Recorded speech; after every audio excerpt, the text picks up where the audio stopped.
और हमेशा कहीं ना कहीं से किसी ना किसी का अपमान निकाल लेते हैं ताकि आपका ध्यान भटक जाए।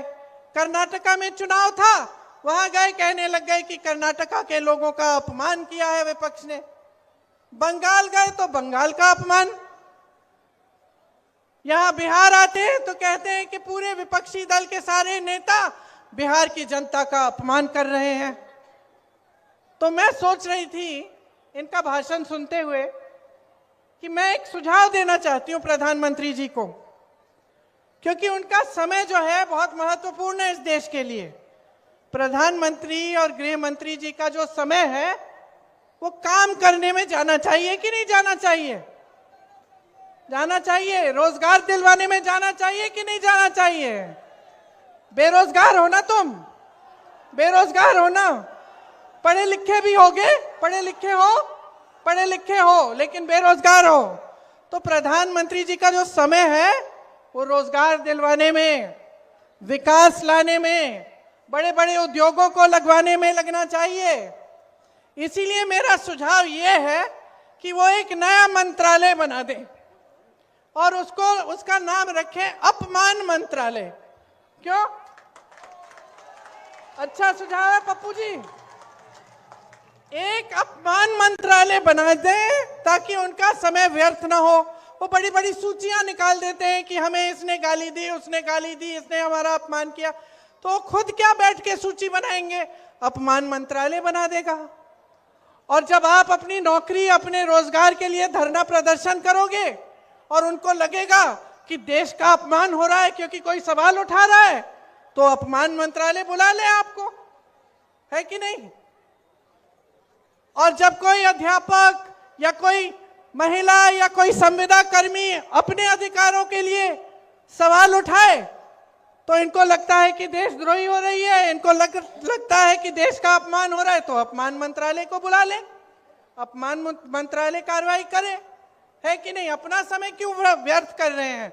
और इस अपमान मंत्रालय में मेरा यह भी सुझाव है कि मेरे परिवार के बारे में जितनी इन्होंने गालियां दी और जितना उल्टा सीधा बोला उसका भी रिकॉर्ड रखा जाए। एक लाइब्रेरी पूरी बन जाएगी किताबों की, भर देंगे उनको। क्योंकि अफसोस की बात यह है कि इन फिजूल की बातों में आपका समय बर्बाद किया जा रहा है। इनके नेता मंच पे आते हैं, आपकी बात नहीं करते। ये नहीं बताते हैं कि आपको कितने रोजगार देंगे। ये नहीं बताते हैं कि बिहार में जो इतनी अच्छी शिक्षा की व्यवस्था थी, जो आईपीएस, आईएएस, आईएफएस के बड़े बड़े अधिकारी भेजती थी देश में, वो ठप क्यों हो गई?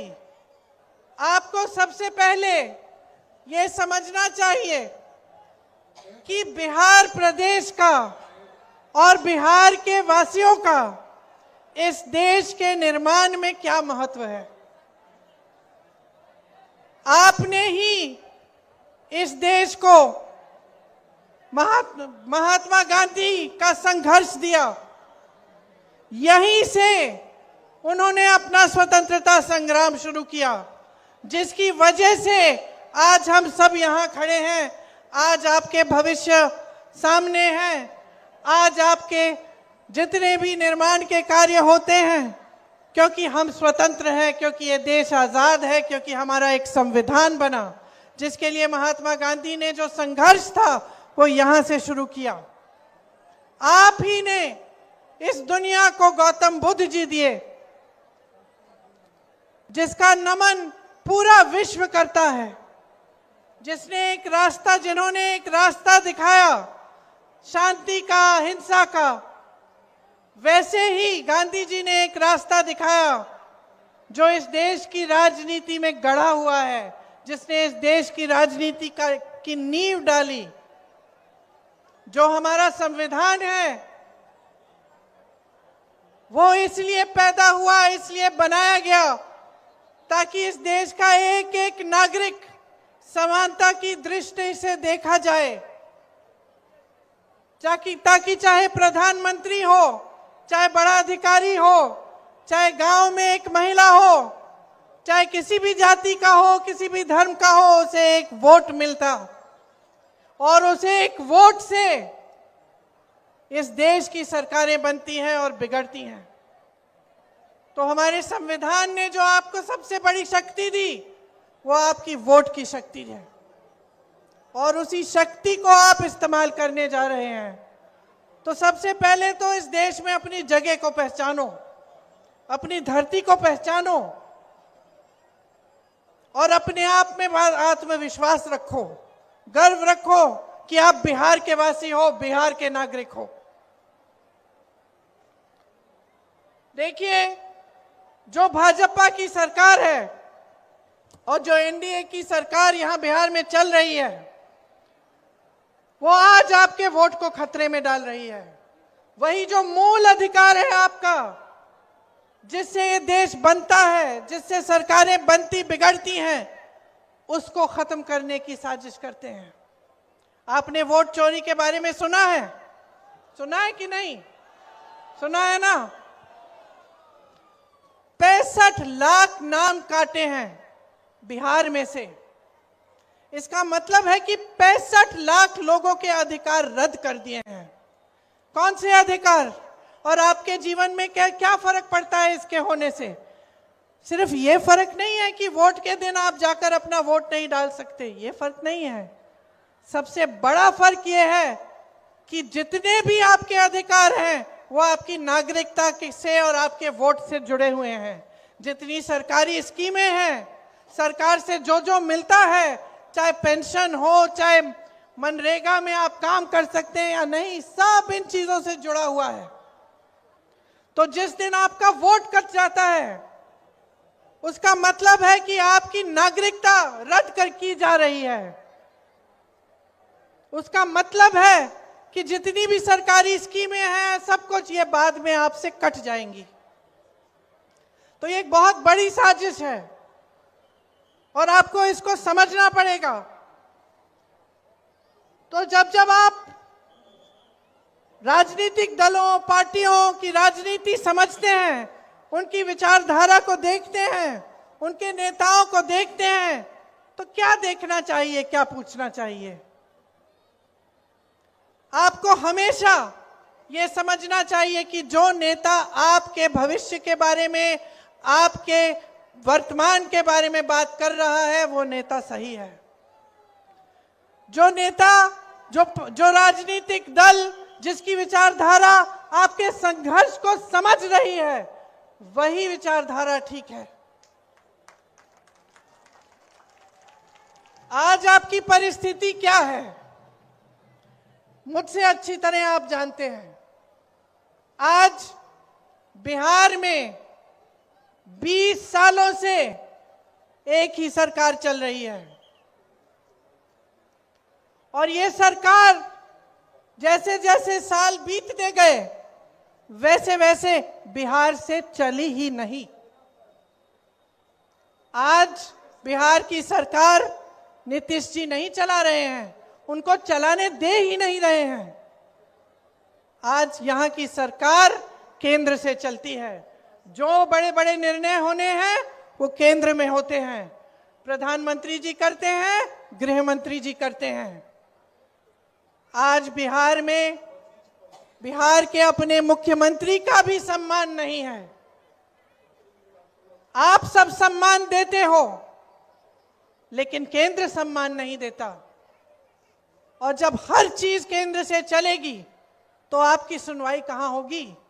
जब आपकी सीएम की सुनवाई नहीं हो रही है, तब आपकी सुनवाई कहां हो रही है? दूसरी बात समझने वाली यह है कि भाजपा के सबसे बड़े बड़े नेता जो हैं, यहां आए भी थे मेरे ख्याल से, गृह मंत्री जी, प्रधानमंत्री जी, क्या बात करते हैं? हमेशा अतीत की बातें करते हैं कि भाई ये इसलिए बिगड़ा हुआ है क्योंकि जवाहरलाल नेहरू ने बिगाड़ा होगा। आज तुम्हारी गांव में टूटी से पानी इसलिए नहीं आ रहा है क्योंकि इंदिरा जी ने कुछ किया होगा। तुम्हारी सड़क की मरम्मत नहीं हो रही है क्योंकि जवाहरलाल नेहरू ने उस समय कुछ गलत कर दिया होगा। हमेशा अतीत की बातें करते हैं और हमेशा कहीं ना कहीं से किसी ना किसी का अपमान निकाल लेते हैं। ताकि आपका ध्यान भटक जाए।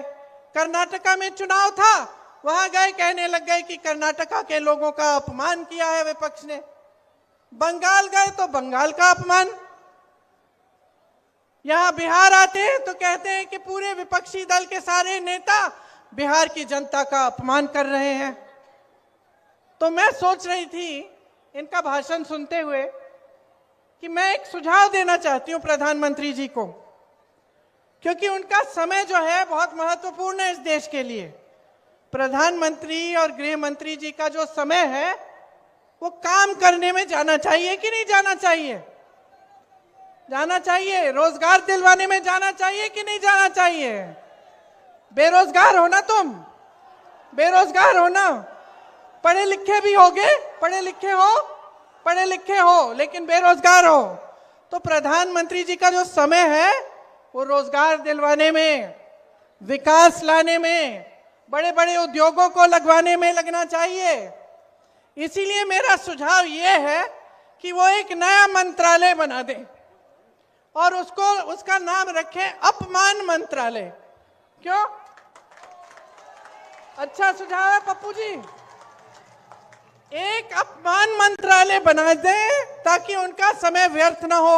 वो बड़ी बड़ी सूचियां निकाल देते हैं कि हमें इसने गाली दी, उसने गाली दी, इसने हमारा अपमान किया। तो खुद क्या बैठ के सूची बनाएंगे? अपमान मंत्रालय बना देगा। और जब आप अपनी नौकरी, अपने रोजगार के लिए धरना प्रदर्शन करोगे और उनको लगेगा कि देश का अपमान हो रहा है क्योंकि कोई सवाल उठा रहा है, तो अपमान मंत्रालय बुला ले आपको, है कि नहीं? और जब कोई अध्यापक या कोई महिला या कोई संविदा कर्मी अपने अधिकारों के लिए सवाल उठाए तो इनको लगता है कि देशद्रोही हो रही है, इनको लगता है कि देश का अपमान हो रहा है, तो अपमान मंत्रालय को बुला ले, अपमान मंत्रालय कार्रवाई करे, है कि नहीं? अपना समय क्यों व्यर्थ कर रहे हैं?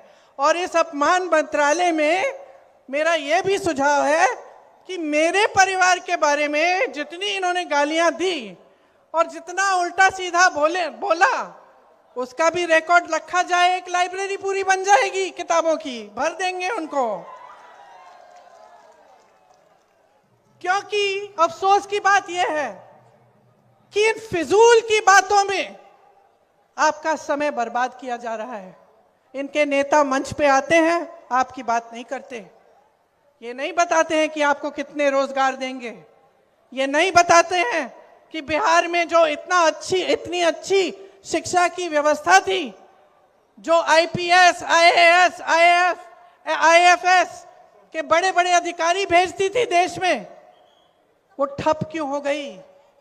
बताते नहीं है कि पेपर लीक क्यों हो रहा है आपका, कि जो ये नौजवान सारे यहाँ खड़े हैं, पढ़ते हैं, लिखते हैं, सालों ये संघर्ष करते हैं, पेपर देते हैं भर्ती के लिए और पेपर लीक हो जाता है, रद्द हो जाता है, कोई घोटाला हो जाता है, कोई पैसे ले रहा है उसमें से।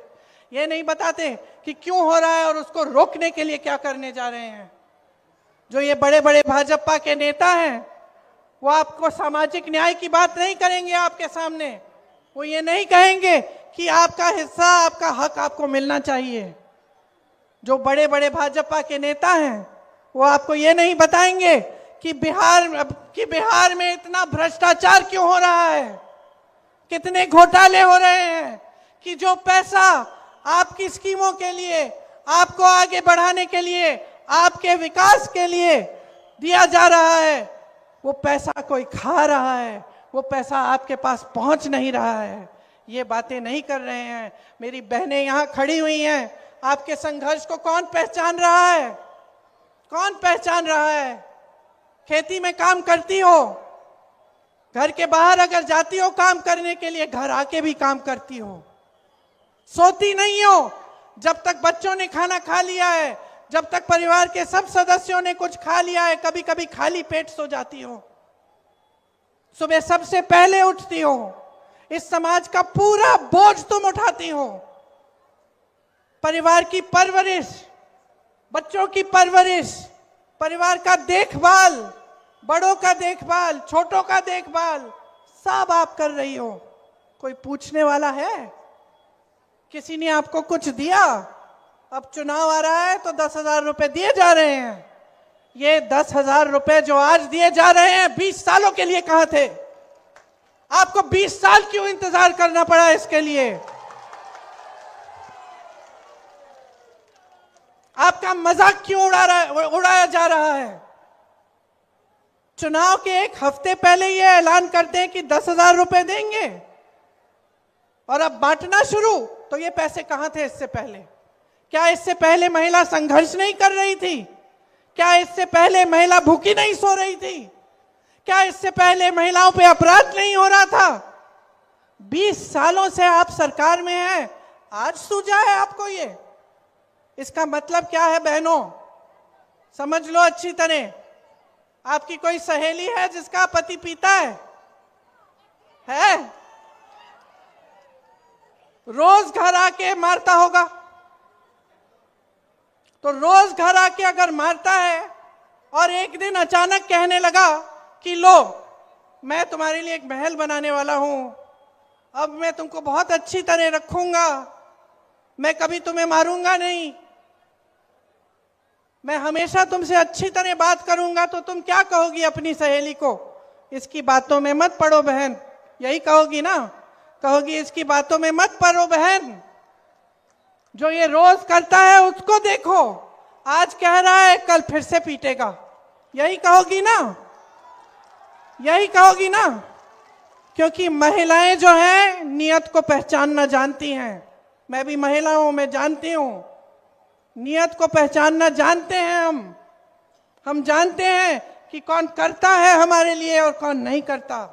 हम जानते हैं कि 20 सालों से हम भटक रहे हैं, हम संघर्ष कर रहे हैं, हमारी कोई सुनवाई नहीं है, और चुनाव के एक हफ्ते पहले आपने 10,000 रुपए देना शुरू कर दिया। बहनों 10,000 रुपए ले लो, लेकिन अपना वोट मत दो। ये वोट जो है ना, ये आपका अधिकार है, आपकी शक्ति है, ये आपकी शक्ति है, इसको पहचानो। आधी आबादी हो आप, आधी आबादी हो। मन बना लिया ना अपनी शक्ति को एक करने के लिए, खड़े हो जाने के लिए, तो कोई कुछ नहीं कह पाएगा। मन बना लो कि एक ऐसी सरकार चाहिए जो आपके बच्चों का, आपका और आपके परिवारों का भविष्य को देखे और उज्जवल बनाए। आज महंगाई इतनी है कि किसानी खेती से कमा नहीं पा रहे हो। यहां से कितने लोग पलायन करके बड़े बड़े शहर में जाते हैं? हाथ उठाओ। किसी को बिहार में रोजगार मिल रहा है? मैंने आपके अतीत की बात की कि कैसे आपने संघर्ष करवाया, कैसे आपने इस देश की नींव डाली, लेकिन मैं ये भी बता देती हूं, आज भी इस देश की नींव बनाने वाले आप हैं, आज भी इस देश का निर्माण करने वाले आप हैं। केरल से लेके कन्याकुमारी तक बिहार का युवा जाता है नौकरी ढूंढने के लिए, और मेहनत से, ईमानदारी से, अपने खून पसीने से इस देश को बनाता है। आपको बाहर जाना पड़ता है, पलायन करना पड़ता है, क्योंकि यहां आपको कुछ मिल नहीं रहा है। अपने परिवारों को छोड़कर एक छोटे से कमरे में किसी बड़े शहर में जहां कोई अपना नहीं है, वहां 4-5 और युवाओं के साथ आपको रहना पड़ता है। दिन रात संघर्ष करते हो, कोई टाइमिंग नहीं, कोई ठीक तरह से आपको वेतन नहीं दे रहा है, कोई अच्छा रोजगार नहीं मिल रहा है, फिर भी आप करते हो। फिर भी आप अपने परिवारों को सिर्फ त्योहारों के समय, जब छुट्टी मिलती है तब मिलते हो, तब घर आ पाते हो। यहाँ खेती करते थे, खेती से कमाई होती थी, आज खेती से कमाई नहीं है। आज खेती करो, धूप में संघर्ष करो, सब कुछ महंगा हो गया है, सारा खेती का सामान महंगा है, उपज का दाम नहीं मिलता है, समर्थन मूल्य नहीं मिलता, न्यूनतम समर्थन मूल्य। खेती करते हो, कुछ मिलता ही नहीं है, कमा नहीं पाते। और उधर जितने भी बड़े बड़े उद्योग हैं, जिससे पहले नौकरियां मिलती थी, जिसमें लोग मरते थे उन नौकरियों के लिए, सब लोग चाहते थे कि हमें सरकारी रोजगार चाहिए। क्यों? यहां बुजुर्ग बैठे बताएंगे, क्योंकि उससे सुरक्षा मिलती थी, पेंशन मिलता था, ऐसे लगता था कि अब नौकरी लग गई है, जीवन भर हम ठीक होंगे, हमें अब चिंता की जरूरत नहीं होगी। आज की परिस्थिति क्या है बहनों और भाइयों? आज जितने भी वो बड़े बड़े उद्योग थे, सब मोदी जी ने अपने बड़े बड़े दोस्तों को, उद्योगपतियों को दे दिए हैं। यहाँ के हवाई अड्डे, आप देखिए, अभी तो एक ये बात निकली कि उनके जो बड़े मित्र हैं, बड़े उद्योगपति अडानी जी, उनको 1 रुपए पर एकड़ के दाम में बिहार की जमीन दे दी, हजारों एकड़ जमीन दे दी 1 रुपए के दाम में। और अगर आप जाते खरीदने वो जमीन, कितने की बिकती? आपको लोन लेना पड़ता, आपको कहीं से पैसे इकट्ठे करने पड़ते हैं उसी जमीन के लिए जो मुफ्त में इतने बड़े बड़े उद्योगपतियों को दी जा रही है। आप लोन लेते हो, आपका लोन कभी माफ नहीं होता। 20 सालों में कब माफ हुए आपके लोन? कभी नहीं। आपको पढ़ाने के लिए आपके माँ बाप कितने संघर्ष करते हैं, कैसे पैसे इकट्ठे करते हैं, आप जानते होंगे। आपके लोन माफ नहीं होते, लेकिन अडानी जी, अंबानी जी, उनके हजारों करोड़ रुपयों के, हजारों लाख करोड़ रुपयों के लोन माफ हुए हैं। इतनी बड़ी रकम है कि मैं भूल जाती हूं कि लाख करोड़ है कि कितना है। सच, हम लोग हंसते हैं, लेकिन हंसने की बात नहीं है, क्योंकि ये माफ कैसे होते हैं? आप ही के पैसों से, देश की संपत्ति से, देश के बैंकों से। तो यहां असलियत क्या है आज बिहार की? असलियत यह है कि रोजगार नहीं है, संघर्ष ही संघर्ष है। खेती किसानी से कुछ कमाया नहीं जा रहा। जो छोटे रोजगार, छोटे व्यापारी थे, छोटे दुकानदार थे, जो छोटे छोटे बिजनेस कर रहे थे, उनको मजबूत करने के लिए कुछ नहीं किया गया, बल्कि नोटबंदी ले आए थे कुछ सालों पहले, जिससे काफी लोग तबाह भी हो गए। बड़ी मुश्किल से फिर से उठाया उन्होंने अपना बिजनेस। तो ना आपको रोजगार मिल रहा है, ना शिक्षा की सुविधाएं हैं, ना महिला सुरक्षित है, ना महिलाओं के लिए रोजगार है। तो 20 सालों में किया क्या है इन्होंने किया क्या है? आप बताओ। कुछ नहीं किया। क्या आप चाहते हैं कि आप रोजगार के लिए कहीं और जाएं? क्या सब ये नहीं चाहते कि अपने परिवार के साथ रहें, कि अपने बच्चों को पास रखें, बच्चों की परवरिश में शामिल हो? क्या सब नहीं चाहते कि यहीं पे रोजगार मिले, शिक्षा मिले, यहीं पे भविष्य उज्जवल हो? सब चाहते हैं। कोई ऐसा नहीं है जो चाहता है कि कहीं दूर दराज जगह जाके अपना जीवन बनाए, अपना भविष्य बनाए। यहां पे बहुत मुद्दे हैं। बाढ़ आती है, जो कोसी नदी है उसमें बाढ़ आती है हर साल, और आपको बहुत दिक्कत होती है। बहुत गरीबी है इस इलाके में। हमारे समय में जब कांग्रेस की केंद्र में सरकार थी, तो बाढ़ को राष्ट्र आपदा घोषित किया था, ताकि अगर बाढ़ आती थी, नुकसान होता था, तो आपको केंद्र सरकार की तरफ से कुछ मिल जाता था नुकसान को रोकने के लिए, ताकि आप कुछ कर सकते हैं उसके साथ। आज कुछ नहीं मिलता है आपको। यहाँ के जो धर्म स्थल हैं, उनका कितना विकास हो सकता है? किसी ने किया है 20 सालों में? सहरसा में कोई विकास नहीं है, कोई बड़ा अस्पताल नहीं है, कोई अच्छे अच्छे शिक्षा के संस्थान नहीं है। यहाँ का जो रेलवे ओवरब्रिज है, कितने समय से बनना है, अभी तक नहीं बना। तो ये सब आपकी समस्याएं हैं।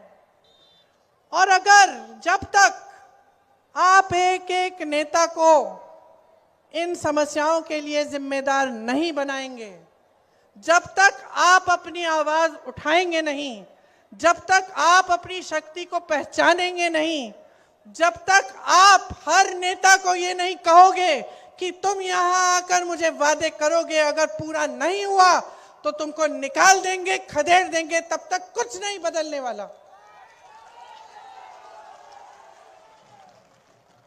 और मैं सिर्फ भाजपा के नेता के बारे में नहीं कह रही हूं, मैं कह रही हूं कि आज मैं आपके सामने आई हूं। अगर मैं कुछ वादे करके गई और वो वादे पूरे नहीं हुए तो मुझे भी आप कह देना कि अगली बार मत आओ। यहां प्रधानमंत्री जी, अमित शाह जी आते हैं, बोलते हैं मैं कितना दूं बिहार को, कितना पे बताओ, 50 करोड़ दूं, 75 करोड़ दूं।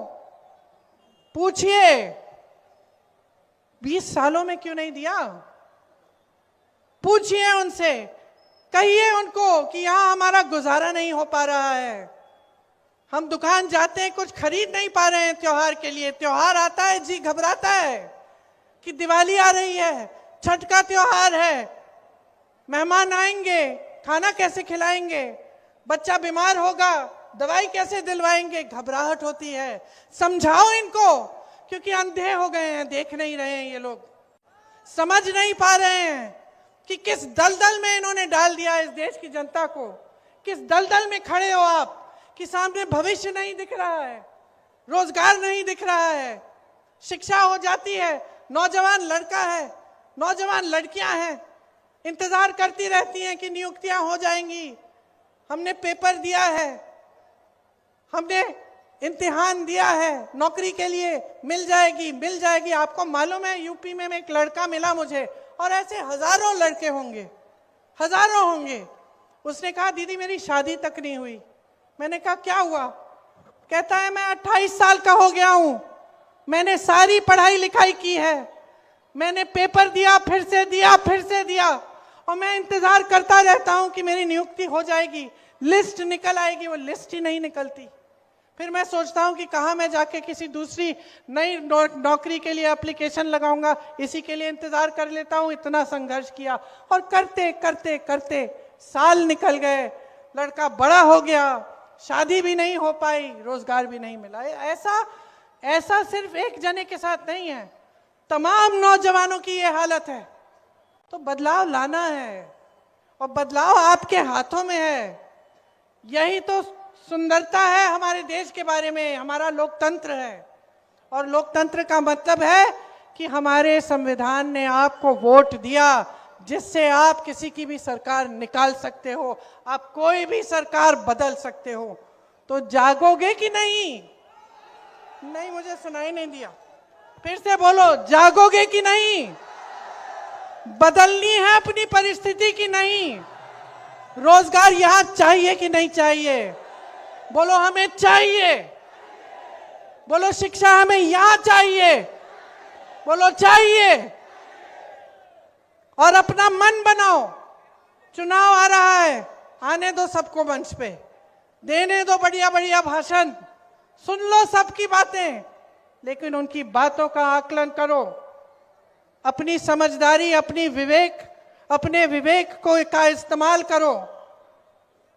क्या किया है उन्होंने 20 सालों में, उसको ठीक तरह से समझो। खास तौर से मेरी बहनें, हमें लगता है कि कोई हमें कुछ दे रहा है तो हमारा भी उनके प्रति कोई एहसान होता है, चलो 10,000 रुपए दे दिए हम वोट डाल देते हैं। नहीं नहीं बहनों, नहीं। जैसे मैंने कहा, जो दे रहे हैं ले लो, लेकिन अपने आप को मत भूलो, अपने बच्चों को मत भूलो, अपने परिवार को मत भूलो, अपने समाज को मत भूलो, और अपने बिहार को मत भूलो। ये आपकी धरती है, आपकी धरती है, गर्व करो इस पे। इसमें कितनी काबिलियत है, लेकिन उस काबिलियत को व्यर्थ किया जा रहा है। अगर आप सबकी काबिलियत, इतने सारे नौजवान जो जाके बाहर काम करते हैं, अगर यहाँ काम करते, अगर यहाँ निर्माण होता, यहाँ के जो उद्योग कांग्रेस के जमाने में लगाए गए थे, उनको अगर ठीक से चलाया जाता तो कितना यहाँ पे कितनी प्रगति होती, कितना विकास होता। तो अब मन बना लो, कांग्रेस पार्टी और जो महागठबंधन है, उन्होंने कई चीजें तय की हैं कि हमारी सरकार आएगी तो आपके लिए क्या क्या हम करेंगे। उसकी सूची मेरे पास यहाँ है, तो मैं आपको पढ़ के सुनाती हूँ। देखिए, जो युवा यहाँ खड़े हैं बेरोजगार, आप जब परीक्षा देते हो नौकरियों के लिए, तो आपकी जो परीक्षा की फीस है उसे हम रद्द करने जा रहे हैं। परीक्षा का जो केंद्र है, जहां परीक्षा देने जाओगे, वहां तक आने जाने का जो खर्चा है वो आपको दिया जाएगा। मुफ्त यात्रा होगी आपकी। एक जॉब कैलेंडर बनेगा। जॉब कैलेंडर का मतलब जिस दिन आपकी परीक्षा होगी, जिस दिन रिजल्ट आएगा, जिस दिन आपकी नियुक्तियां होंगी, वो सब चीजें जॉब कैलेंडर पे हम लगा के हम सारा पहले से हम तय करेंगे। और किसी ने उसके साथ खिलवाड़ किया, किसी ने इधर उधर किया, तो उस पर सख्त कार्रवाई होगी। ये जो पेपर लीक का काम हो रहा है, जिसमें सब मिले हुए हैं और सब पैसे बना रहे हैं और आप बेरोजगार रह रहे हो, इसको रोकेंगे हम, ये नहीं होने देंगे। हर परिवार में जहां नौकरी नहीं है, उस परिवार में सरकारी नौकरी मिलेगी। प्रदेश में 2000 एकड़ की एजुकेशन सिटी और इंडस्ट्रियल क्लस्टर्स बनाए जाएंगे, आपकी शिक्षा के लिए और रोजगार के लिए। अगर आप अपना छोटा सा व्यापार शुरू करना चाहते हैं, जो नौजवान है वो सुने, कुछ अपना बिजनेस करना चाहते हैं, गरीब परिवार से आते हो, पैसे नहीं है, 2 लाख रुपए आपको दिए जाएंगे अपने बिजनेस को शुरू करने के लिए। आज लाखों सरकारी पद खाली पड़े हुए हैं, इनमें नियुक्तियां की जाएंगी और खास विशेष आरक्षण बिहार के वासियों को मिलेंगे। 3 साल की जो डिग्री है आपकी, इसे आप 3 साल में खत्म करेंगे। आपको 6-7 साल इंतजार नहीं करना पड़ेगा। और आवासीय अंग्रेजी मॉडल विद्यालय बनवाएंगे। मेरी बहनें, मैं जानती हूं कि आपका सबसे ज्यादा संघर्ष आप करती हैं, सबसे ज्यादा। आपको आगे बढ़ना भी पड़ता है, बच्चियों को पढ़ाना भी पड़ता है, तब भी संघर्ष है। समाज भी सहायता नहीं करता ठीक ढंग से, न सरकार से आपको ठीक ढंग से सहायता मिलती है। इसीलिए जो जीविका दीदियां हैं, जो खूब काम करती हैं, खूब मेहनत करती हैं, उन्हें 30,000 रुपए प्रति माह मिलेगा और पक्की नौकरी दी जाएगी। प्रत्येक अनुमंडल में महिला कॉलेज की स्थापना की जाएगी। विधवा और वृद्ध जनों का जो पेंशन है वो 1500 रुपए मिलेगा और हर वर्ष उसको 200 रुपए बढ़ाएंगे। मेरी बहनें, माई बहन मान योजना के तहत आपको 2500 रुपए प्रति माह सीधे आपके खाते में दिए जाएंगे। ये चुनाव के समय का 10,000 रुपए की घूस नहीं है, ये आपको हर महीने मिलेंगे। आज आपको 10,000 मिल रहे हैं, क्या पता आगे वो दें या ना दें जब चुनाव खत्म हो जाएगा। 20 सालों से तो दिया नहीं। लेकिन आप कांग्रेस की सरकारों को देखो, कर्नाटका में, तेलंगाना में महिलाओं को हर महीने पैसे मिल रहे हैं और उसी तरह से हम यहां पे भी करेंगे। भूमिहीन परिवारों को मकान हेतु 3 से 5 डिसमिल जमीन दी जाएगी और वो जमीन परिवार की महिलाओं के नाम की जाएगी, तो आपके नाम जमीन दी जाएगी। राजस्थान में कांग्रेस की सरकार थी, वहां 25 लाख रुपए स्वास्थ्य बीमा मिलता था। इसका मतलब है कि कोई भी इलाज हो, कोई भी बीमारी हो, कैंसर हो, हार्ट की बीमारी हो, आपको हार्ट का ऑपरेशन कराना है, आपको कैंसर के लिए कीमोथेरेपी का इलाज कराना है, आपको 25 लाख रुपए तक मुफ्त का इलाज मिलेगा। फिर से खोखली बात नहीं है, ये किया था कांग्रेस की सरकार ने राजस्थान में। मैं खुद मिली उन लोगों से जिनकी पूरी हार्ट की सर्जरी हुई और 1 पैसा 1 रुपया नहीं देना पड़ा। रो रहे थे वो लोग जब मुझे मिले, कहा कि ऐसी स्कीम, इतनी अच्छी स्कीम है, पूरे देश भर में लागू कराओ। तो इसलिए हम बिहार में लागू कराना चाहते हैं। जो सरकारी अधिकारी है, जो सरकारी नौकरी करते हैं, वो हमेशा पुरानी पेंशन की बात करते हैं। पुरानी पेंशन चाहते हैं और फिर पुराना पेंशन आपको बिहार में अगर हमारी सरकार आएगी तो मिलेगा। ये जो संविदा कर्मियों और आउटसोर्सिंग पर जो किससे जो काम करते हैं, इस पर कार्यरत कर्मचारियों को स्थायी बनाया जाएगा ताकि आपको घबराहट ना हो, आपकी भी नौकरी स्थायी हो जाए। 5 नए एक्सप्रेसवे बनाए जाएंगे।